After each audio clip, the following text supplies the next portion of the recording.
Britain's Foreign Secretary David Cameron has rushed out to condemn Iran's recent attacks on Israeli territory. However, he's been far less willing to speak out against the event that precipitated Iran's actions, namely Israel's attacks on the Iranian consulate in Syria, which killed 13. Kay Burley grilled him on that seeming hypocrisy. Is it bad judgment or good judgment to hit Iranian sovereign territory in Damascus? Look, that's something the Israelis decided to do. We haven't made a... I know, well, I'll answer the question, which is, I can completely understand the frustration the Israelis feel when they look at the Iranian Revolutionary Guard and they look at the terrible things that they have done all over the world, including the support they give to Hamas. And of course, Hamas were responsible for October the 7th, and that is where all of this begins. That is where all of this begins. We've heard that before. That is where this all began on October the 7th. Please do not look before then. Do not look to the 56-year illegal occupation. Do not look to sort of Israel's multiple attacks on Iranian sort of assets in the region. Do not look at the United States taking out Iran's principal military leader, Qasem Soleimani, a few years ago, right? Don't look at anything before October the 7th, and then maybe you'll see that Iran are the big evil force in the world and everyone else is just reasonably responding to an unprovoked attack. And let's go back to that exchange. Will David Cameron admit it was irresponsible and provocative for Israel to bomb an Iranian consulate? You can completely understand the frustration. Yeah, but what about Iran's frustration at part of its sovereign territory being flattened? Well, I would argue there is a massive degree of difference between what Israel did in Damascus and, as I said, 301 weapons being launched by the state of Iran at the state of Israel. For the first time, a state-on-state attack. 101 ballistic missiles, 36 cruise missiles, 185 drones. That is a degree of difference. Yeah. And I think a reckless and dangerous thing for Iran to have done. And I think the whole world can see all these countries that have somehow wondered, well, what is the true nature of Iran? It's there in black and white. Now, you can measure sort of actions in terms of the number of weapons used, or you can measure them in terms of how many people were killed, right? Now, in this particular action, Iran have sent more weapons towards Israel than Israel sent towards the Iranian consulate in Syria. Of course, there's no comparison between the weapons that Israel has dropped on Gaza, but if we're just looking at Iran and Israel, yes, Iran sent more weapons Israel's way than Israel sent to the Syrian or the Iranian consulate in Syria.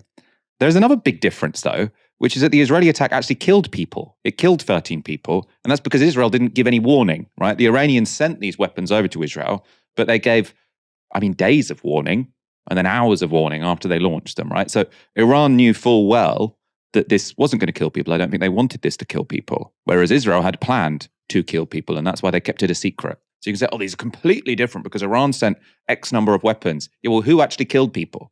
In this instance, it was the Israelis.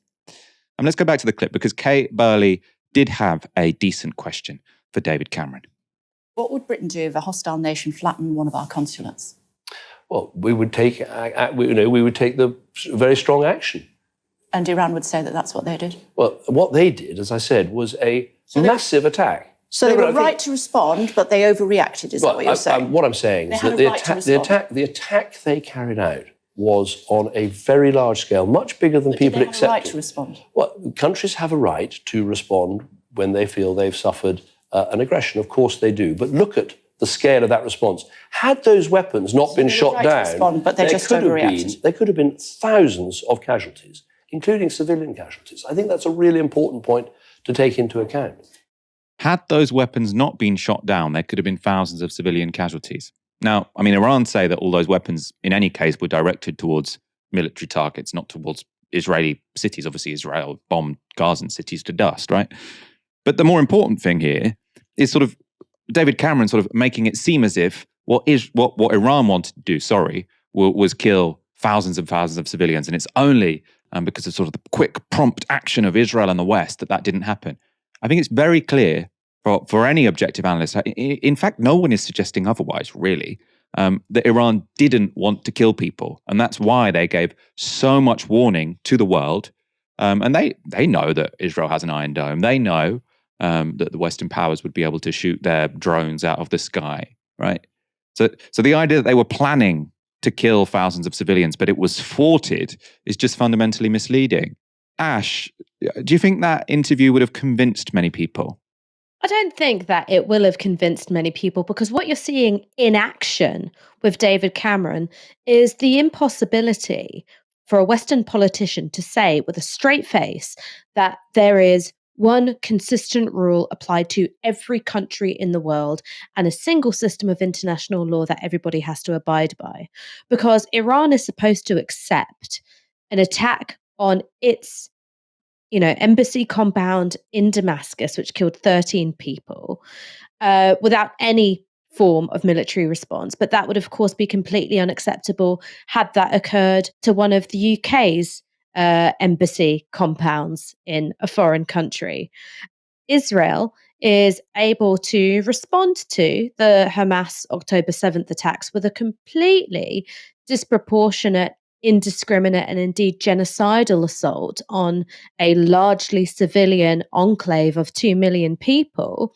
But Iran can't, launch drones at military targets. Now, this isn't me sitting here and going, okay, what we're going to do is cheer for Iran. What I'm pointing out is that there is a completely inconsistent system at play within Western geopolitics and indeed political morality, because what they've done is hitched their apple wagon to the flailing snake that is Israel, sort of firing off and spitting in every direction. Israel can commit war crimes in Gaza. It can, launch a missile attack on Beirut. It can be fighting in the south of Lebanon and bomb an embassy compound in Syria. Those are incredibly provocative actions, whatever way you look at them. And no one else is allowed to respond militarily. Why? Well, because, Israel is one of the UK's allies. Now, I would have some degree of respect for a politician or indeed a journalist who would just pop up and say, you know what, the rules are different and we came up with them for reasons of political convenience. And what matters now is the UK's interests, not a system of international law that has any integrity. I would have a degree of respect for that honesty. But no one comes close to that honesty. Instead, what they're doing is this, crazy dance of saying, 300 drones, absolutely terrible. History began on October 7th, bombing an embassy, killing 13 people, completely fine. And even if it was a military target in Damascus, how do you think the UK would respond to a hostile state attacking one of our military targets? We would consider that an act of war and aggression. I know you're saying even if it wasn't a military target, it was a diplomatic target. So it's completely, it's against international law, even if you are at war, and they weren't at war. So, I mean, I think in a way, I know what you're saying. This is not to defend Iran's action. I'm not here to defend the Iranian regime. I'm sure they're not my people, right? In any way, the Islamic Republic of Iran, right? I'm not into, religion fusing with politics, really. And I'm sure, I'm not signed up to all of their foreign policy commitments. But if you ask me what is the most palatable way to try and restore deterrence, restoring deterrence meaning that, Israel kept encroaching on their interests, they have to say, well, we are going to respond. The most morally the most palatable way to restore deterrence is to do a big set piece action where no one dies, right? No one died. I think it's really difficult for sort of all these politicians to be sort of standing with outrage. This is a completely different category to everything else we've seen over the past 6 months. Israel's war on Gaza, 33,000 people have died. This action by Iran against Israel, which we're all supposed to be so totally outraged about, this is a completely different level of what we're looking at here. Zero people died, right? So it seems a little bit weird to say that we're drawing the red line at what Iran have done and not what Israel have done over the past 6 months. Let's stick with David Cameron, because in an interview on Radio 4's Today programme, the question of Britain's arms sales to Israel came up. It began with Nick Robinson pressing Cameron on why Israel is still allowed to ignore international law in Gaza.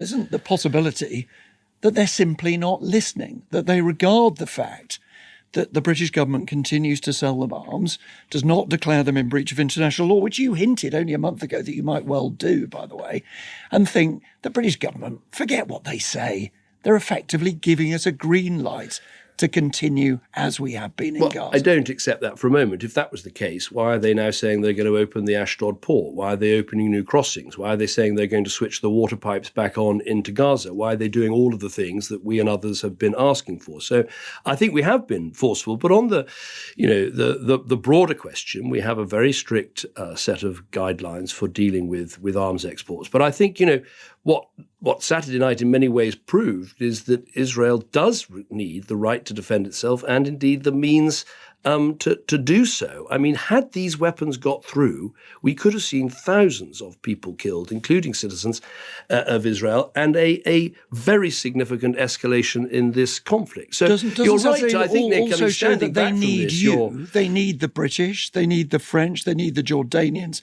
and the Americans, and that perhaps, despite the words, which I accept that you've uttered since you become Foreign Secretary, you haven't used proper leverage, which is saying, if you don't do what we are recommending, you're on your own. I think the leverage you're suggesting, that somehow Britain, uniquely amongst countries that are supporters of Israel and significant global players, if we uniquely said we're going to put in place an arms embargo, A, I think that would be wrong. B, I think it would have looked ridiculous in the light of the attack that Israel suffered from Iran. And C, I think it would make us give us less leverage rather than more. Every one of those 3 points was wrong, right?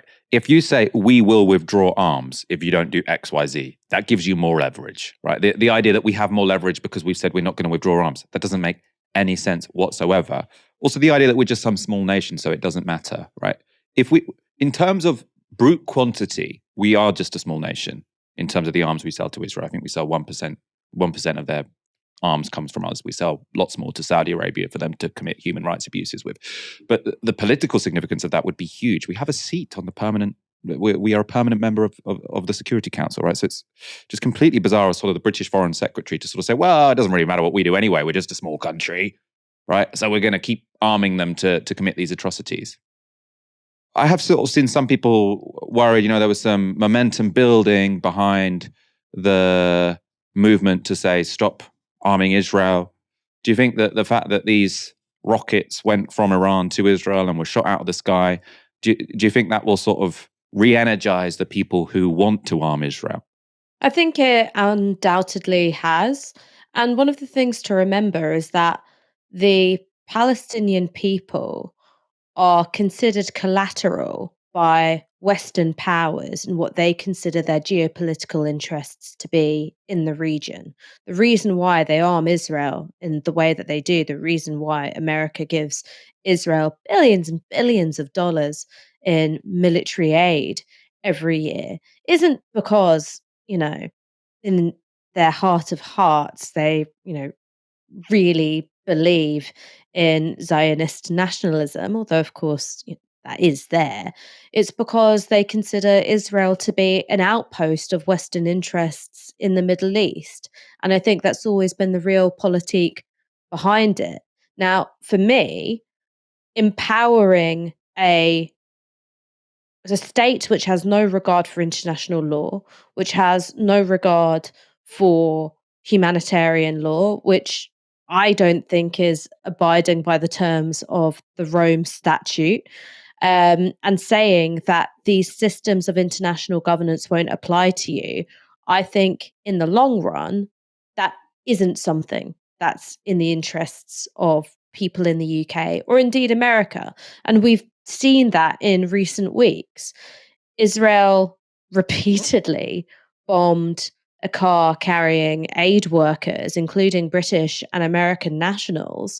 And while there was a little bit of like, oh, no, sorry, we made a mistake, and then we made 2 more mistakes at the same target, there wasn't any sense of real remorse or a change in strategy on Israel's part, because they know that the bargain that British and American governments have made with them is that they can do effectively what they want, just so long as they're a bulwark against Iran and, Arab states which aren't aligned with Britain and America. So yeah, I am concerned that one of the impacts of Iran's drone attack over the weekend is that it will have taken mainstream political support away from the cause of stopping arms to Israel. But I'm equally confident that there will be another Israeli atrocity potentially carried out with those weapons before long.